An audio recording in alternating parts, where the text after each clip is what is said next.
Assalamualaikum warahmatullahi wabarakatuh. Alhamdulillahirabbil alamin. Salatu wassalamu ala Rasulillah wa ala alihi wa sahbihi wa man walah, amma ba'd. Segala puja dan puji hanya milik Allah Subhanahu wa taala.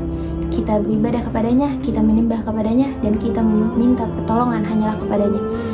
Salawat serta salam tercurahkan kepada baginda Rasulullah sallallahu alaihi wasallam. Beliaulah sang pembawa rahmat, panglima terhebat, dan seorang inspirator yang pantas kita jadikan sebagai idola. Yang terhormat Bapak Arif Rahman Hakim selaku Kepala SMA IT Buah Hati Islamic School. Yang terhormat Ibu Rohimah Susilowati selaku Wakil Kepala SMA IT Buah Hati Islamic School bidang kurikulum. Yang terhormat Bapak Mamik Mikdad selaku Wakil Kepala Sekolah bidang kesiswaan. Yang saya hormati Bapak Ibu Guru dan teman-teman yang saya cintai serta saya banggakan.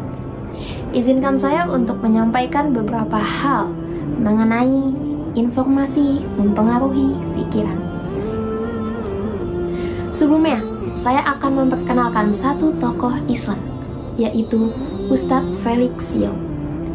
Beliau adalah seorang ateis ketika SMP, pencinta game, penggila anime. Beliau menjadi agnostik ketika SMA, dan pada tahun 2002 beliau memeluk agama Islam, mempercayai Allah sebagai Tuhan yang wajib disembah dan Nabi Muhammad adalah utusannya. Sejak saat itu beliau berubah.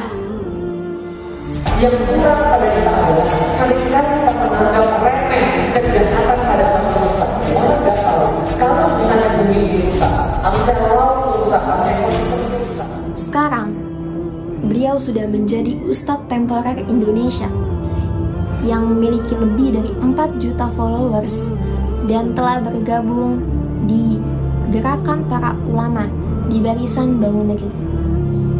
Pertanyaannya, apa yang membuat Ustadz Felix Xiao yang dulunya ateis, agnostik, pencinta game, penggila anime masuk Islam? Jawabannya, informasi. Apa yang membedakan Ustadz Felix Xiao yang dulu dengan yang sekarang? Jawabannya, informasi. Dulu, informasi yang masuk ke otaknya hanyalah game dan anime. Tapi sekarang, informasi yang masuk ke otaknya adalah referensi-referensi Islam. Kabar buruknya, otak tidak bisa memilah mana informasi yang baik dan mana informasi yang buruk. Tapi kabar baiknya, diri kita bisa memilih mana yang harus kita ikuti dan mana yang harus kita serap. Gak mungkin otak itu bisa berpikir kalau tidak ada informasi. Dan tidak mungkin juga otak tidak bisa berpikir kalau ada informasi. Apa bedanya orang pintar dengan orang bodoh? Orang pintar setiap harinya mencerna informasi-informasi baik. Sementara orang bodoh setiap harinya mencerna informasi-informasi buruk masuk dalam dirinya. Maka dari itu, manusia itu seperti teko. Ketika sampah yang dimasukkan ke teko itu, maka yang keluar dari teko itu adalah sampah. Ketika yang dimasukkan teh, maka yang keluar teh. Ketika yang dimasukkan susu, maka yang keluar susu. Teh, susu, sampah tadi, itu adalah informasi. Dua hal yang membuat manusia itu tumbuh dan berkembang, yaitu makanan fisik dan makanan non-fisik. Makanan fisik seperti tahu, ikan, ayam, buah-buahan, sayur-sayuran, apapun yang masuk dalam mulut kita dan dicerna oleh perut. Tapi ada satu makanan yang gak banyak orang tahu. Dan ketika kita mengonsumsi itu, maka kita akan berubah drastis. Apa itu? Informasi. Apapun yang masuk lewat mata kita dan telinga kita itu akan membentuk pola pikir, dan pola pikir akan membentuk keyakinan. Keyakinan akan membentuk tindakan. Perbuatan yang secara terus-menerus kita lakukan maka akan membentuk siapa diri kita. Pikiran datang dari informasi. Pikiran itu datangnya dari informasi. Kita banyak nonton film horor, pikiran kita horor. Kita banyak nonton film porno, pikiran kita porno. Nah gitu.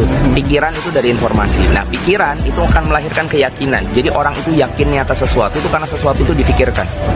Jadi pikiran, keyakinan. Nah dari keyakinan ini muncul aktivitas atau tindakan. Tindakan yang dilakukan terus-menerus akan membentuk habits. Nah habits, kumpulan habits dalam diri seseorang itu menjadi kepribadian seseorang yang unik. Jadi kayak Hawariun itu adalah sosok di mana dia punya banyak kepribadian. Dia punya banyak habits di dalam kepribadian ini. Gitu. Kepribadian yang kemudian misalkan disusun dari habits yang bangun kalau habis subuh nggak tidur lagi. Itu habits. Nanti habis subuh nggak tidur lagi baca Quran. Terus kemudian ini pikir pagi. Bisa ada orang model begitu, itu karena informasi yang ditelan masuk. Informasi yang salah lebih buruk dari ketika kita mengkonsumsi makanan yang busuk. Mungkin kalau kita mengkonsumsi makanan yang busuk, berbakteri, itu akan membuat kita jatuh sakit sehari 2 hari.